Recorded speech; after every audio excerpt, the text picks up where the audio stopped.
Aloha kako. Aloha to everyone. My name is Hana. I work with ATRC, that's Assistive Technology Resource Centers of Hawaii. And I'm looking forward to giving you a presentation about what we do and what you can do at home to work at enabling your student to do their best using assistive technology. So here we are, and we'll begin with the PowerPoint.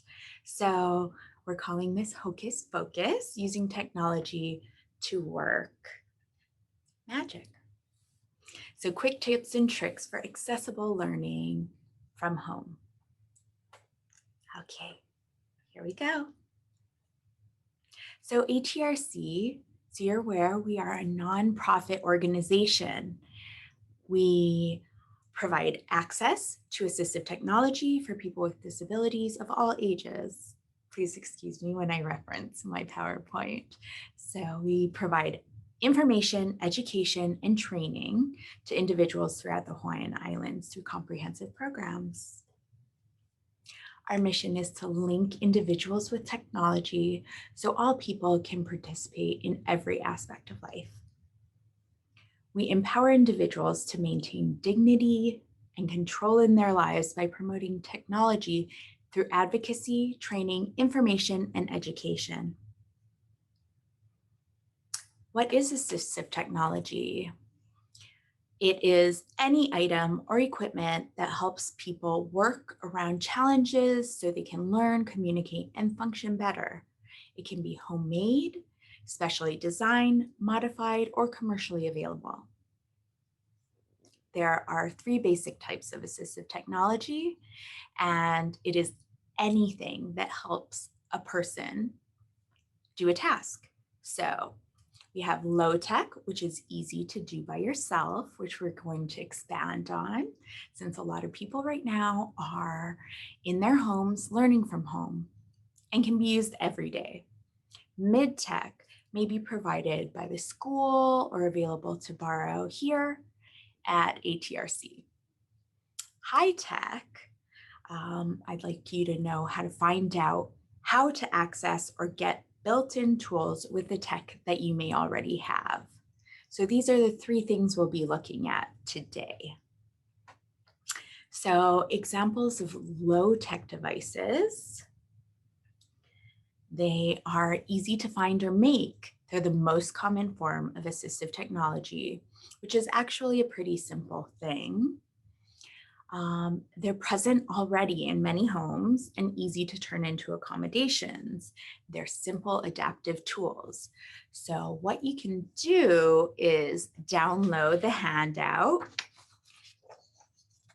DIY Assistive Technology. It looks like this, and it's got a bunch of tutorials and printables that I will go over really quickly after we get through a few items. Excuse me.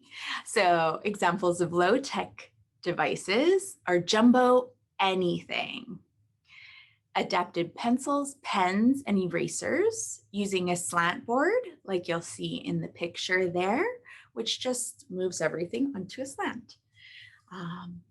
Highlighters, tactile rulers, and Post-its.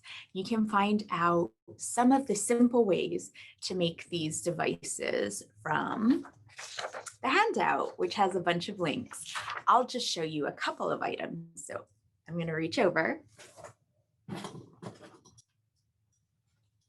So jumbo anything is something really simple. This isn't huge, a regular highlighter, but a bigger one is easier to grip than a thinner one. We can take, in school, we might have grips like this on our pencils or something like this. However, maybe we don't have those at home. So different things you can do, like in the picture, is you can wrap a pencil or pen or crayon with a whole bunch of these, depending on how big might be helpful for your student's grip. And all you need to do is take a bunch of rubber bands and wrap them around. And how you find the most successful size for your student is just try some, have them use it. So that gives you some bulk and it's easier to grip. And if it seems to not be ideal, you just add more or take away some. So that's a really simple way you can do that. You can also add these to erasers or anything that is gripped. Okay, next, oh, and one more quick tip is to make this more grippable, you can use something like a binder clip or a laundry clip to put on a pen or pencil, and this helps hold the hand up, as you can see. So it makes for easier writing. Really simple.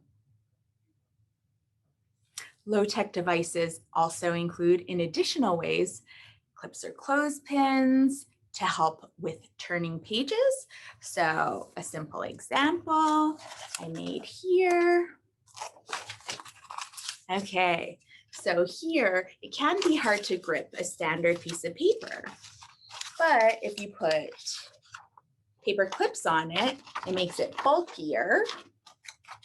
Paper clips, or you could do something like binder clips, or if you're doing something like a cardboard book or something with bigger pages, you can use something heftier like a clothespin. And that really helps. And sometimes color coordinating just adds to the benefit. Adaptive paper, some examples are in that handout, and they're printables. So if you go to them, you can print out, I don't know if you can see that. So you can print out different types of paper that may be helpful for your student. And I use this binder clip to change the page easier. Here are some other examples. Okay.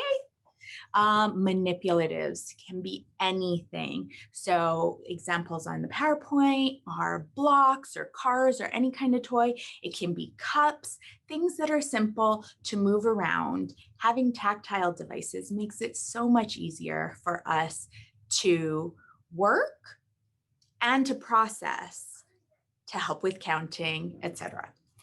Okay, you can also work at measuring, making patterns, and sorting. So sometimes sorting might be something like move all the red ones here or all the horses here. So depending on what you're working on with your student, you can make all different types of combinations or consider what you need for your own student. You can try them out, see what you're most successful with. Okay, visual schedules. They're also printables in your worksheet, but here's an example of one. So this looks a little funny on the PowerPoint. These guys are actually blue and green where it's clear, but here's an example of a printable. So if you do have a printer, you can print things like this. And if your child is a more visual child, sometimes this helps. So you can cut these out and you can show it's time to brush teeth. And if you're learning, maybe you have this picture and a toothbrush so that it's a learning process. Maybe they're learning and don't directly connect the picture with the action, but you can do something along the way, like holding a toothbrush and this. So we can start associating the two of them. If you don't have a printer, you can draw things. If your child is at the point of drawing and they're able to draw things, all the better, because you want them to be involved in the process as much as possible. Not all the better, I would say, just as much as your child can be part of the process in whatever way they can. We want to go that route. So visual schedules, you could do something like this and put it up on a board. So you can put the order of what will happen for the day. And maybe you take it away once it's done. Okay, so Velcro, if you put Velcro on the back of this and Velcro on maybe a poster board or on your wall, you can pull them off when you're done, for example. Okay. Mid-tech devices are often from school, or you can borrow them from us at ATRC. They're the least common form of assistive technology. They're usually powered or battery operated, and they're relatively simple to operate. You can contact us. Our information is at the end of this presentation to find out about no-cost device loans. Some examples of mid-tech. These are things that we have here. Screen magnifiers, which we'll talk more about. FM systems, which help with hearing, and sometimes attention. Voice amplifiers, if a voice maybe need to be projected. So that's the picture there. It has a little microphone that the student can wear and a speaker so that it projects their voice further. Adapted keyboards, there are a variety of those. Sometimes they help with vision if they have large print on the letters, or some, like the one in the picture, have a key guard. So fingers go inside rather than having the projected standard keys. And sometimes that's helpful for students. Mouse alternatives, which can be things like large trackballs. They can be things like, they can be all sorts of different devices that maybe we don't use with a grip. Maybe we can even control this trackball, for instance, with any other part of your body, really. There are all sorts of alternatives. Digital recorders, which many of us have built into our devices that we're using already, and static display communication devices, which are like this example. You have in the PowerPoint, you have one image and you have two buttons. So we might be focusing on the one image, and are we selecting this? Do we want to do this, yes or no, for example, is one way to use it. Okay, high-tech devices. Our focus, there's a lot in terms of high-tech, but right now we want to focus on using the tech that you already have. So it is the most intense and expensive form of technology, but again, some of us already have these and some are provided by schools.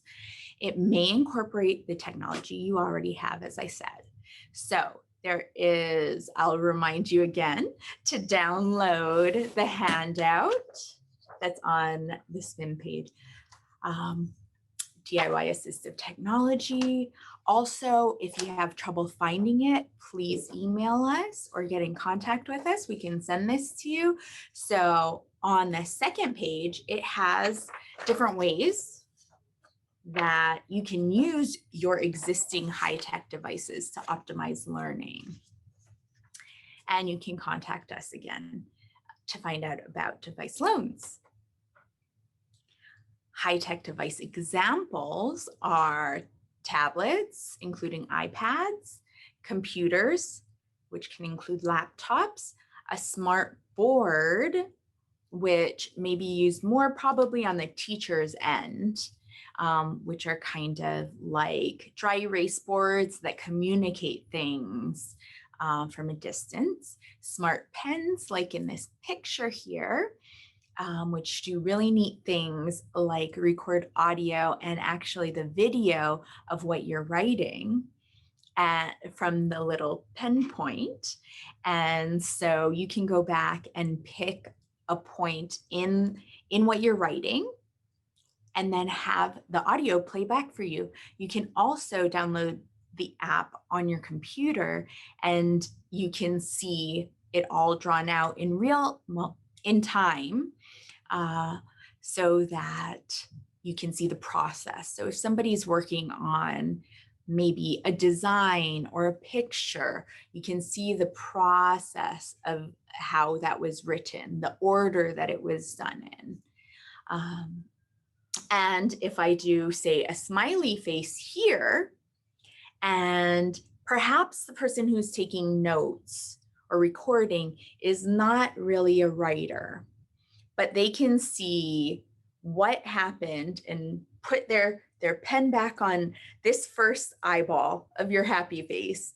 And you can play back what started in this part, or you can put a star or squiggly line and go back to what was said at the first squiggly line.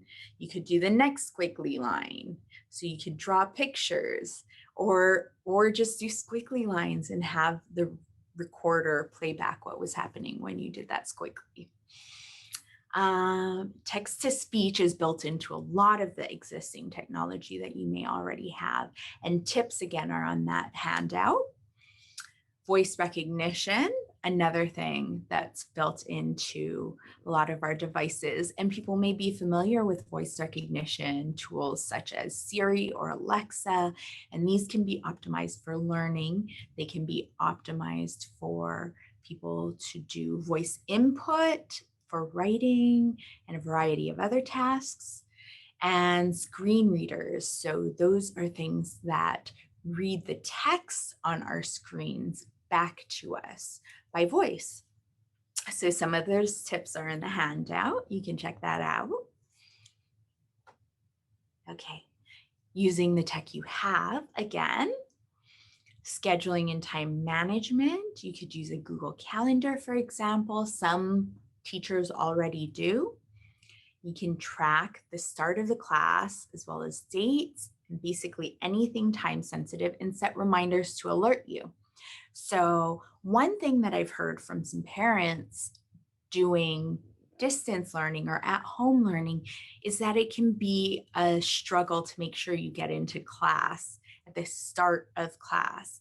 It's a lot different than when we're in school and there's a bell that reminds us or people that may remind us that we have to get back in our seats. So using something like Google Calendar can give us notifications that it's time to get back to class, for example, or this class is going to begin.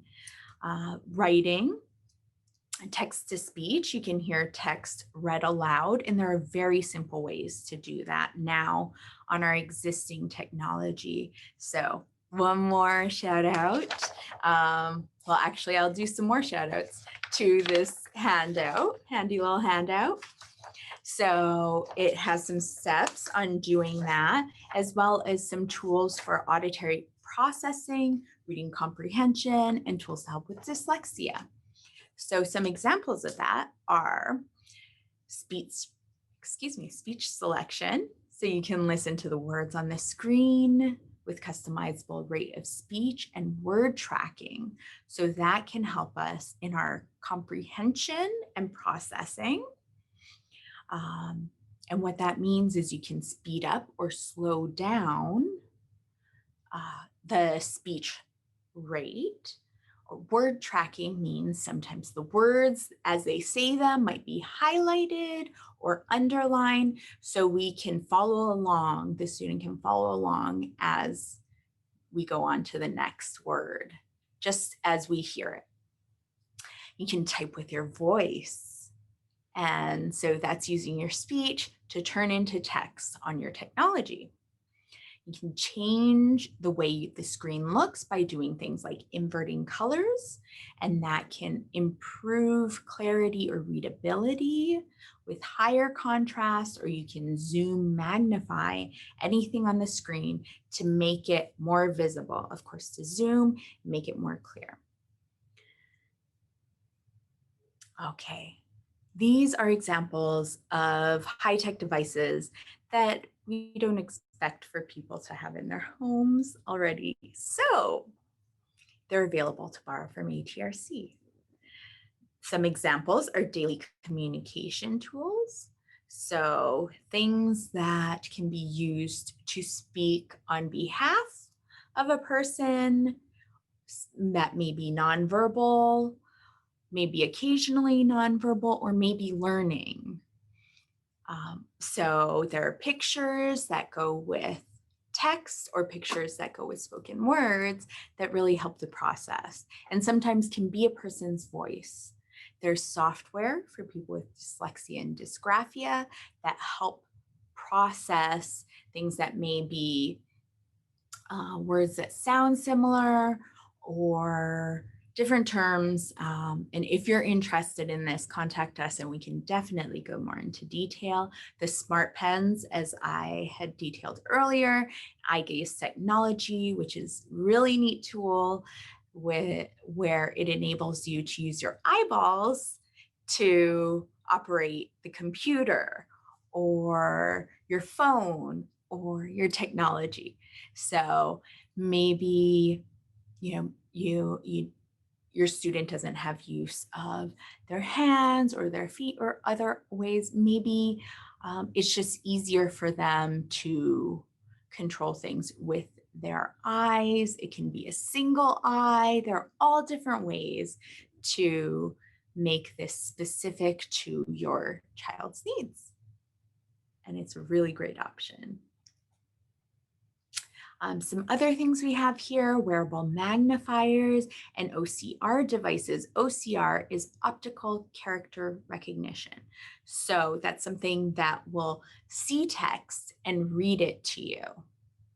So here's an example of one. It looks like maybe some virtual reality goggles that you've seen, and they can be really neat for doing learning if vision is something that you're targeting.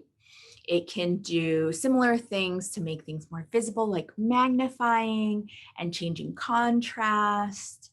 There are video magnifiers that also offer this text-to-speech option. So you'd put something underneath and magnify on the screen, again, changing contrast, handheld versions, and something like the OrCam, which is a tiny device that goes on glasses. If the person doesn't already have their own glasses, there are some clear ones without the glass there, so that they can be pointed at things and basically be used for that OCR feature, helping you with text to speech, which is really neat. We really recognize that each child is unique. So try out your new tools to help your student with COVID learning. I'm going to read here. So, how ATRC can help. We can meet with you to discuss specific AT, which is assistive technology, solutions.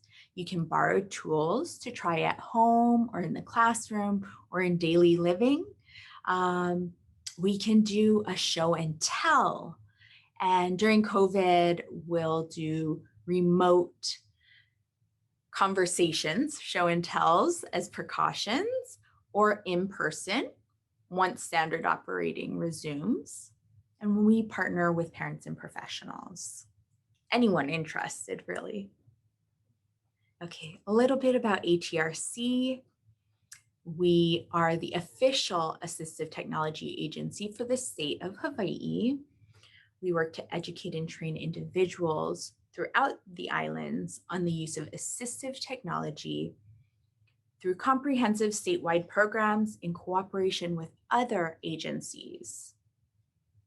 Our programs serve every disability, all age groups, and all islands throughout Hawaii. Our services are vast and they include information and assistance. So if you have any questions, funding and advocacy, an AT Depot, which is where you can borrow devices, technology redistribution, which I'll go a little more into, a financial loan program, which is available for people who are considering larger assistive technology purchases. And we've had people even do things like get accessible vehicles, for example. But it varies, and connect with us about that. Demonstration and training, so we can show you different devices, as well as do some training on how those devices work, how they can be used for your specific needs. Camp Cool, which I'm excited to tell you a little more about, and additional outreach programs, home automation, accessible multimedia workstation, and we work with rehabilitation technology services, which is usually something that's available people after they're finished with their process with the DOE. Okay, tell you a little bit more about our AT Depot. That includes lending library for assistive technology devices. You can borrow the device for up to 6 weeks. These would include the items that I showed you, from mid to high tech. Try them at home. Actually, we have some low tech devices as well. Try them at home, school meetings, appointment work, anywhere. And they are there to help you with decision making. You can check out our website for more details, but the basic thing is we do not sell anything. Just to reiterate, we are a nonprofit, and we just want to give you the information, and we want you to be able to try out different devices to find out if it's the right fit for you. You can try a variety of devices from different makers. We aren't committed to any particular one. As I said, we don't sell anything, so that keeps us unbiased. Okay, our computer redistribution program, which allows any person with a verified disability to be eligible for a refurbished computer with the approved application from ATRC. So we have that available online. The form is available online, and you can contact us about any details. So it includes desktop computers, when available, laptop and tablets as well. And you can see some of our users there. Camp Cool, which is an awesome experience. It is a technology exploration camp for children with disabilities and their friends and siblings. This is a picture of our 2019 Camp Cool participants, volunteers, and staff. We had such a great time. In 2019, campers were introduced to the world of robotics and engineering as they explored, learned, and played with AT. Inter-island airfare scholarships were available to neighbor island participants, as well as a lot of fun. I want to highlight that.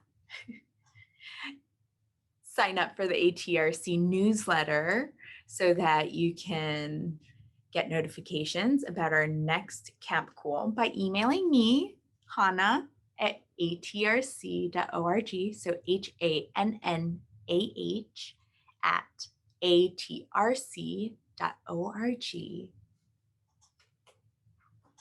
Moving on. This is our information. So again, we are Assistive Technology Resource Centers of Hawaii. We're located on Oahu, Vineyard Boulevard, but again, serve the entire state. Our executive director, her contact information, Barbara Fischlowitz-Leong. My name again is Hannah Diaz, and my contact information there. Let me read it out to you. So Barbara Fischlowitz-Leong is 808-532-7112, and her email is barbara@atrc.org. Mine, Hannah, is 808-532-7114. And once again, my email is HANNAH@atrc.org. Our website is atrc.org, and you can find us on Facebook as well as Instagram. Got some questions that I'd like to address. First question that I'm going to read off of my screen says, teachers use the chat room during class instruction online. Is there any way for a student to speak his response into the chat room instead of typing? Great question. Yes, there is. I'm going to read back. For students, for example, that are using a Chromebook, they can enable the built-in dictation accessibility option by opening the accessibility settings and making sure dictation is enabled. Once enabled, a microphone will appear in the bottom toolbar and it provides dictation support anywhere text can be written. For example, text boxes on Google Slides, web-based text entry, Zoom chats, etc.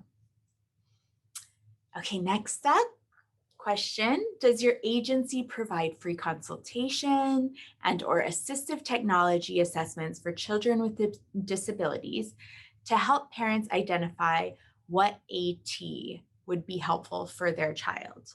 So yes, we do provide free consultations.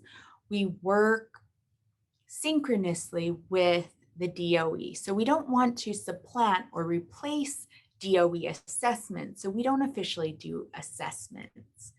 DOE would be the appropriate way to go for assessments, but we can discuss technology options that we have here that you may want to discover and you may want to take to your resource teachers, etc., to say, hey, we found something that's great for our student and we want to pursue this, but we do not take place of an official assessment.